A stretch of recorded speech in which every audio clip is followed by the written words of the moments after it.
Welcome back to my podcast. Here's what this past week looked like.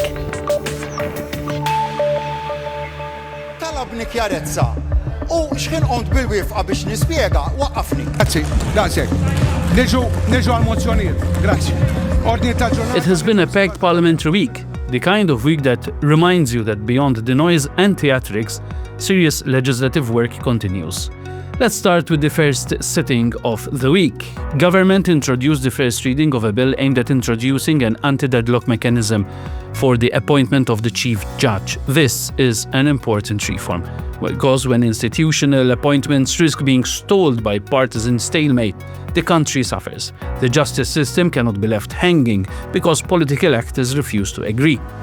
What was interesting, though perhaps not surprising, was the opposition's reaction.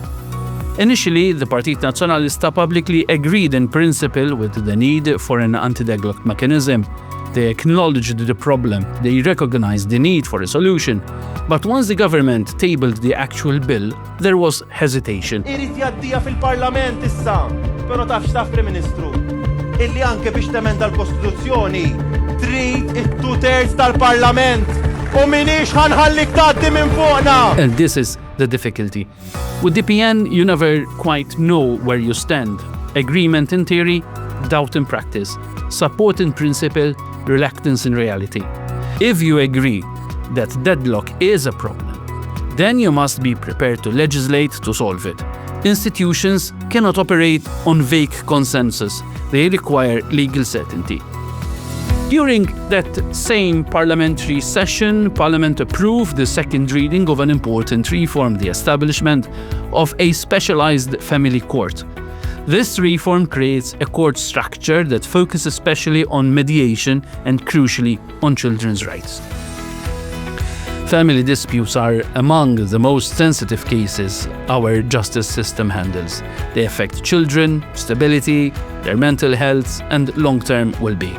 A specialized court with a mediation-focused approach is a step in the right direction because it is less confrontational, more focused on resolution and on more protection for minors.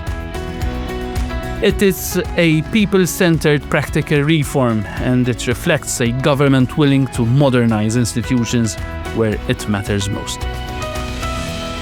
This week we also approved the Budget Estimates Bill, the legislation that implements the measures announced by Minister Clyde Caruana last October. Budgets are not speeches or just headlines, they are implementation. The bill translates our government's commitment into action. It is intended to improve people's lives, and it will. With the budget, workers will benefit, pensioners will benefit, families will benefit. These are not abstract numbers on paper. These are measures that affect take-home pay on social support and economic stability.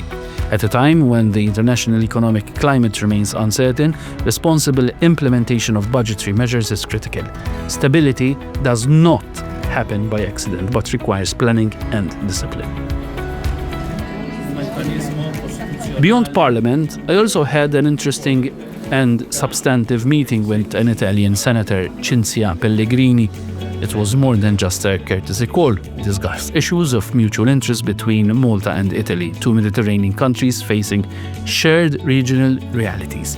But of course, our discussion inevitably focused on the evolving international geopolitical situation. The global context is shifting rapidly. Developments are happening by the hour. In such an environment, dialogue and cooperation among European partners is essential. Small states, especially, must remain agile, informed, and engaged. And finally, at my department this week, we marked International Women's Day. At Clean Malta, I'm proud to say that most of the women working within the entity occupy management-level positions. That is a positive and important development.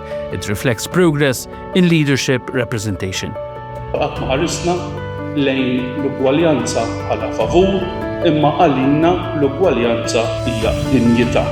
But we cannot stop there. While it is encouraging to see women leading at management level, I would very much like to see more women joining the organization at all levels. Gender balance should not exist only at the top. It should be present throughout the entire structure. To wrap up, this week took me through institutional reform, social justice reform, budget implementation, international dialogue, and progress, step by step toward a greater inclusion.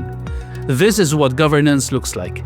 And that's all for this week. Let's keep in touch for the next one. We have big news. You've been listening to Bedingfield Now, Behind My Week.